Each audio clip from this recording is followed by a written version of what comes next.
ये है talks news network और आप देख रहे हैं पॉलिटॉक्स, राजनीति का कच्चा चिट्ठा।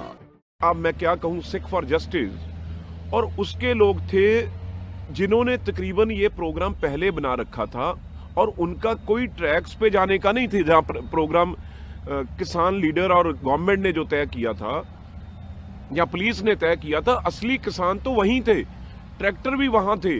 लेकिन ये जो बदमाश लोग थे जिनमें एक पंदेर बताते हैं, कोई पन्नू बताते हैं और दीप सिद्धू, ये तीन लोग अभी तक जो पंजाब वालों ने सब आइडेंटिफाई किए हैं अभी, जिन्होंने ये सारा कारनामा किया है, जिनको बहुत बड़ी फंडिंग हुई है अभी ये किसानों का एजिटेशन कैसे तबाह करना है, पंजाबियों का, सिखों को, खास तौर पे पगड़ी वालों से, क्योंकि ये लोग पगड़ियां बांध के आए हुए थे, किस तरीके से पुलिस पे अटैक करना है और ये एजिटेशन को खत्म करना है। ये प्लानिंग जो कल इन तीन लोगों की, एक कोई पंदेर है, एक पन्नू है, थोड़ी को काफी एज्ड आदमी है, उसकी भी सतनाम सिंह पन्नू की बुद्धि भ्रष्ट हुई थी कल। मतलब ऐसे सिख फॉर जस्टिस से, क्योंकि 1,80,00,000 उन्होंने प्राइज मनी रखी थी भी जो लाल किले पे झंडा लहराएगा, और उधर पाकिस्तान एकदम मीडिया उसका बैठा था। विद इन सेकंड्स जब इन्होंने झंडा लहराया तो उधर आ गया भी 26 जनवरी वाले दिन, रिपब्लिक डे वाले दिन, खालिस्तान का झंडा जो है 26 जनवरी वाले दिन लाल किले पे ऊपर लगा दिया गया। इसलिए ये देशद्रोह का मुकदमा, और जल्दी से जल्दी ये देशद्रोही लोग हैं, ये हमारे देश के तोड़ने वाले, देश को और किसान और पंजाब और सिखों को बदनाम करने वाले ये तीन लोग हैं। पहली बात तो ये है, आज इस सिचुएशन जो हुई उसमें वो गुस्सा फ्लेयर अप हो गया, और इसमें किसी एक शख्सियत को अगर आप बोलें भी उसने भड़काहट की है, तो कभी भी संघर्ष, इतना बड़ा संघर्ष, वो किसी एक शख्सियत या एक व्यक्ति के ऊपर डिपेंड नहीं होता। इस बात को समझना बड़ा जरूरी है।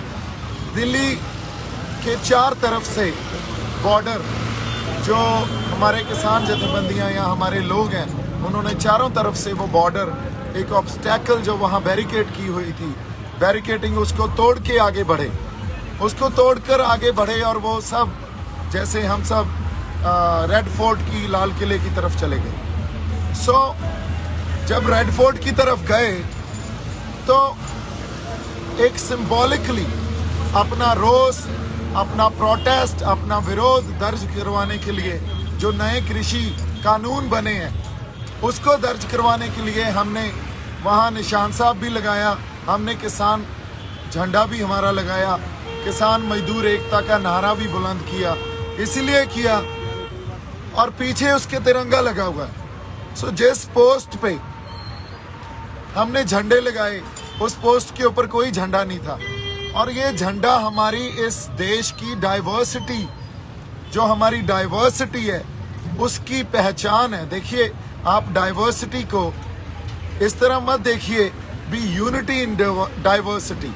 डाइवर्सिटी का एक्चुअल मीनिंग जो यूनिटी इन डाइवर्सिटी, या हमारे गुरु साहिबान या श्री गुरु ग्रंथ साहब से हमने सीखा है, different but equal. Different but equal जो डाइवर्सिटी है उसको समझने की कोशिश कीजिए।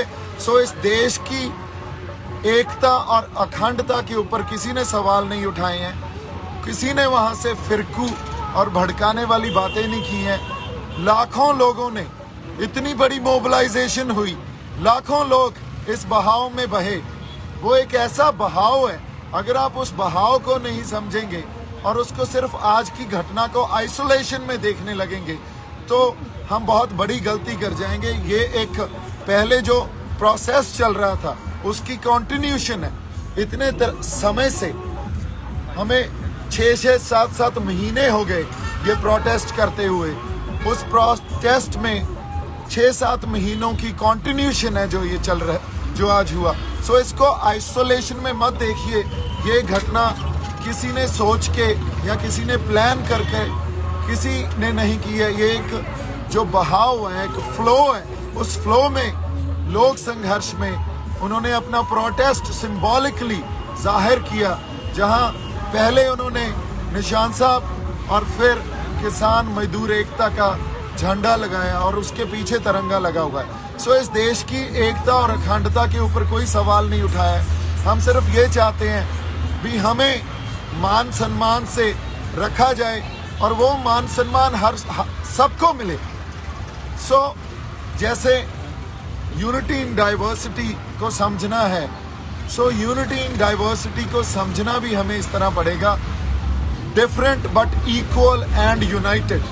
सो ये जो फलसफे हैं या हमारे सिद्धांत हैं, कई बार हम सिद्धांतक तौर पे एक दूसरे से कोई डिफरेंट जो हमारी बुद्धि होती है या डिफरेंट एक समझ रखते हैं, उसका मतलब ये नहीं हम एक दूसरे के खिलाफ हो गए।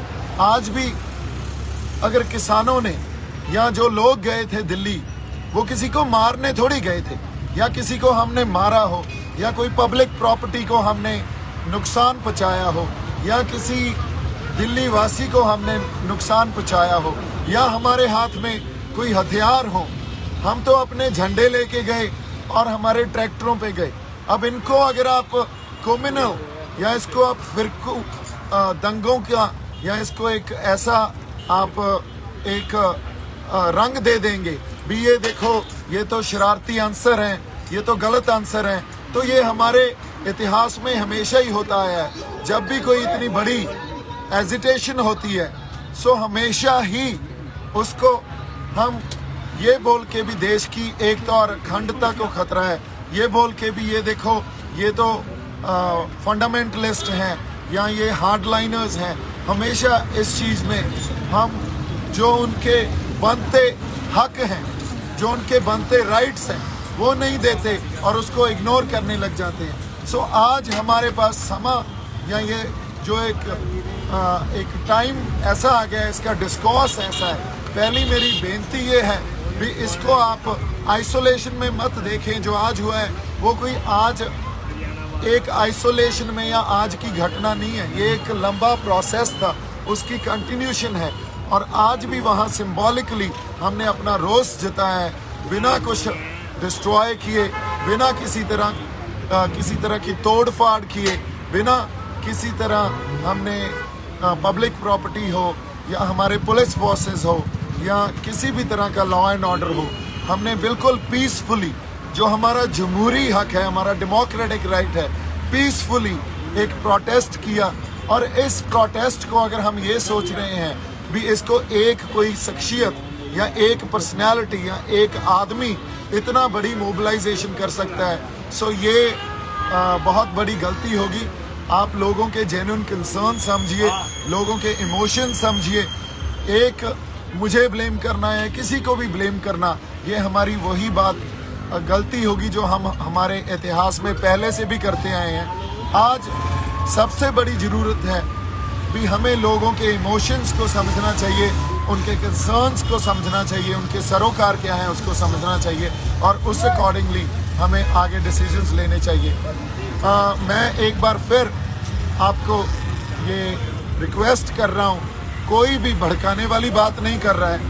हर इंसान यहाँ आपसी प्यार, भाईचारक साझ और इस देश की एकता और अखंडता में विश्वास रखता है। किसानों को प्लीज़ किसी अलग नज़रिए से मत देखिए। किसानों ने सिंबॉलिकली बड़े पीसफुली जो हमारा डेमोक्रेटिक राइट है, जमहूरी हक है, उसको एक्सरसाइज किया है। वो सुप्रीम कोर्ट ने भी हमें दिया है, वो हमारा संविधान हमें देता है। और उसके आगे जो बात है, वहाँ फ्लैग पोस्ट पे कोई झंडा नहीं था, सो तिरंगा किसी ने नहीं उतारा। हमने सिर्फ अपना निशान साहब और हमारा किसान मजदूर एकता का जो हमारा झंडा है उसको वहाँ लहराया है। सो इतनी सी बात आपसे करनी थी मेरी तरफ से। आप सबको एक बार फिर निम्र बेनती है कि हम किसी को भड़काने के लिए ये प्रोटेस्ट नहीं कर रहे हैं। आज भी पीसफुल हैं, आप दिल्ली में देखिए सब पीसफुल हैं। और आज हम ट्रैक्टरों पे और खाली हाथ बैठे हैं, हमारे पास ज़्यादा से ज़्यादा हमारे ये झंडे हैं और कुछ नहीं है। आप यहाँ हमारे जो लोग हैं उनको देखिए, भाई किसी के पास कोई हथियार है? कोई हथियार है? हम अपने झंडे और अपने ट्रैक्टरों पे बैठे हैं। हमारा हथियार हमारे